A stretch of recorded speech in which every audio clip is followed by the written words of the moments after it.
अस्सलाम वालेकुम स्टूडेंट्स, आज हम डिस्कस करने जा रहे हैं osmo regulation in different environments के एनिमल्स डिफरेंट एनवायरनमेंट में रहते हुए किस तरह से ऑस्मो रेगुलेट करते हैं।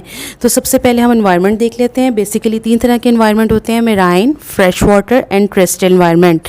मेराइन एनवायरनमेंट जो होता है वो सी एनवायरनमेंट को कहते हैं और सी में आपको पता है सॉल्ट की कंसंट्रेशन हाई होती है। तो basically marine environment hypertonic environment होता है जिसमें सॉल्ट की कंसंट्रेशन हाई होती है। फ्रेश वाटर एनवायरनमेंट वो एनवायरनमेंट होता है जिसमें सॉल्ट की कंसंट्रेशन लो होती है, तो आप इसे कह सकते हो ये हाइपोटोनिक एनवायरनमेंट है। ठीक है।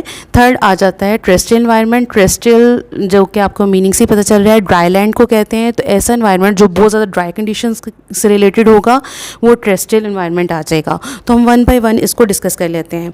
वो ऑर्गेनिज्म जो कि मेराइन एनवायरनमेंट में रह रहे हैं उसमें बेसिकली 2 एग्जाम्पल दी हुई हैं। इन्वर्टिब्रेट्स जो होते हैं वो यूजली ऑस्मोकन्फॉर्मर्स होते हैं और ऑस्मोकन्फॉर्मर्स आपको पता है कौन से ऑर्गेनिजम्स होते हैं जिनका जो है आइसोटोनिक सिचुएशन होती है, एनवायरनमेंट का एक्सटर्नल और इंटरनल एनवायरनमेंट सेम होता है। नेक्स्ट आ जाता है वर्टिब्रेट, और जाहिर सी बात है अगर वो ऑस्मोकन्फॉर्मर्स हैं और उनका आइसोटोनिक सिचुएशन है तो उनको रेगुलेट करने की ज़रूरत नहीं होती। नेक्स्ट पॉइंट आ जाता है वर्टिब्रेट्स। वर्टिब्रेट्स में 3 एग्जांपल्स दी हुई हैं, hag fish, cartilaginous fish and bony fish. Hag fish जो होती है वो आइसोटोनिक होती है with sea water, it means ये भी ऑस्मोकन्फॉर्मर है, इसको भी रेगुलेट करने की ज़रूरत नहीं है अपने ऑस्मोटिक प्रेशर को। नेक्स्ट आ जाता है कार्टिलेजिनियस फिश, जिसमें आपको मैंने पहले भी बताया था लास्ट लेक्चर में कि कुछ ऑर्गेनिज्म ऐसे होते हैं जिनका बाहर का एनवायरनमेंट हाइपरटोनिक होता है। तो इसका मतलब ये है कि वो सेल जो है हाइपोटोनिक होगा या ऑर्गेनिज्म हाइपोटोनिक होगा। यहाँ पे कार्टिलेजिनियस फिश की जो है इंटरनल कंसंट्रेशन जो है सॉल्ट की वो लो होती है। इसका मतलब इसके इंटरनल एनवायरनमेंट हाइपोटोनिक होती है और एक्सटर्नल एनवायरनमेंट हाइपरटोनिक होता है, मतलब इसकी सॉल्ट की कंसंट्रेशन कम होती है। तो वो इंटरनल सॉल्ट की कंसंट्रेशन को किस तरह से मेंटेन करता है, वो उसके अंदर जो सॉल्ट की कंसंट्रेशन ज़्यादा होती है पानी के ज़रिए सबसे पहले एक तो उनको गिल्स के थ्रू रिमूव करता है। ठीक है, अपनी बॉडी से जो एक्सेस ऑफ सॉल्ट है उसको गिल्स के थ्रू रिमूव करेगा। सेकेंडली वो रेक्टल ग्लैंड के थ्रू अपने एक्सेस ऑफ सॉल्ट को रिमूव करेगा। थर्ड वो कंसंट्रेटेड यूरिन को प्रोड्यूस करेगा। कंसंट्रेटेड यूरिन का मतलब ये है उसमें सॉल्ट की कंसंट्रेशन हाई होगी। तो इन 3 मेथड से वो अपनी बॉडी से सॉल्ट की हाई कंसंट्रेशन को रिमूव करेगा। ठीक है, जब क्योंकि उसका एनवायरनमेंट क्या है हाइपोटोनिक, और हाइपोटोनिक एनवायरनमेंट वो है जिसमें सॉल्ट की कंसंट्रेशन कम है। तो इन 3 मेथड के ज़रिए वो अपनी बॉडी के एक्सेस ऑफ सॉल्ट को रिमूव कर देगा। नेक्स्ट पॉइंट आ जाता है कुछ कार्टिलेजिनियस फिशेस ऐसी होती हैं जो कि यूरिया को रिटेन करती हैं। ठीक है, as a strategy of osmoregulation. और चूंकि यूरिया जो है एक नाइट्रोजनियस मेटाबॉलिक वेस्ट है और इसका बॉडी में मौजूद होना नुकसान का बायस होता है, तो ऐसी फिशेस जो हैं वो अल्टरनेटिव केमिकल रखती हैं जिन्हें ट्राइमेथाइल एमाइन ऑक्साइड कहते हैं। ये केमिकल यूरिया का से अगेंस्ट इनकी प्रोटेक्शन करता है ताकि कोई भी नाइट्रोजनियस वेस्ट की वजह से जो सेल में डैमेज हो वो ना हो। ये केमिकल उसको प्रोटेक्ट करता है कार्टिलेजिनियस फिशेस को अगेंस्ट यूरिया, ये प्रोटेक्शन का काम करता है।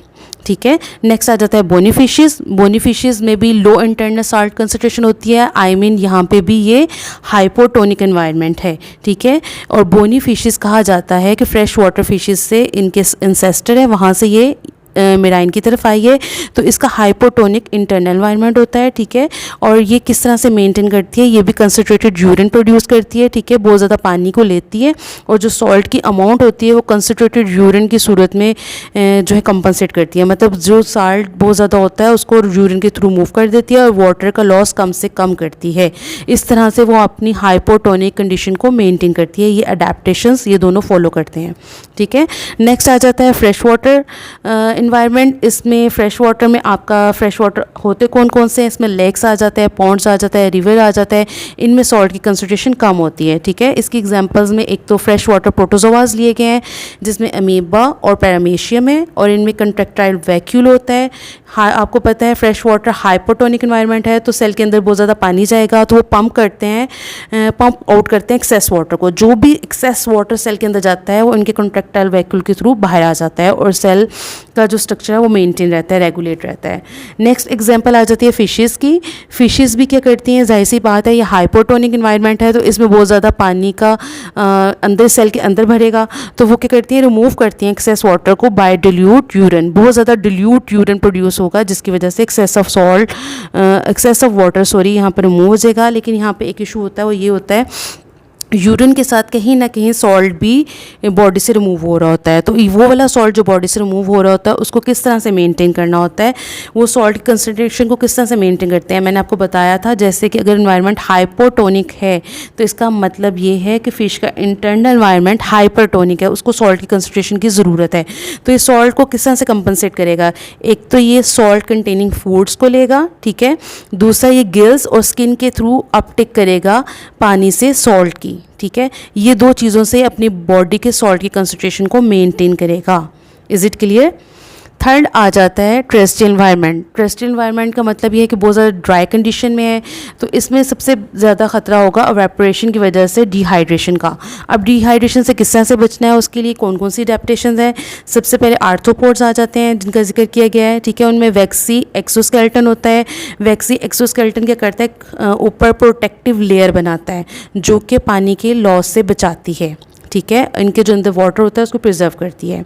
नेक्स्ट आ जाता है वर्टिब्रेट्स। वर्टिब्रेट्स में कौन कौन सी अडेप्टेशंस है। नंबर 1 पे आ जाती है आपकी multi layer dead keratinize skin cells होते हैं जो कि वाटर के लॉस से बचाते हैं, प्रोटेक्शन करते हैं। सेकंड, किस तरह से वो मेंटेन करता है, ऐसे फूड्स खाने से, ड्रिंकिंग करने से, प्लस ऐसे फूड खाने से जिनमें वाटर का कंटेंट हाई होता है, ठीक है, मॉइस्ट फूड खाने से।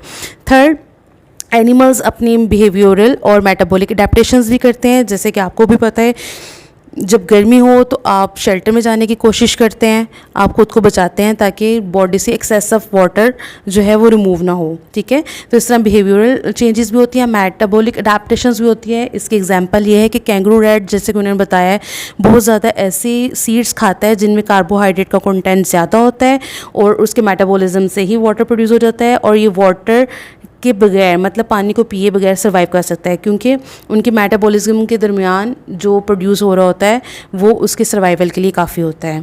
Thank you students.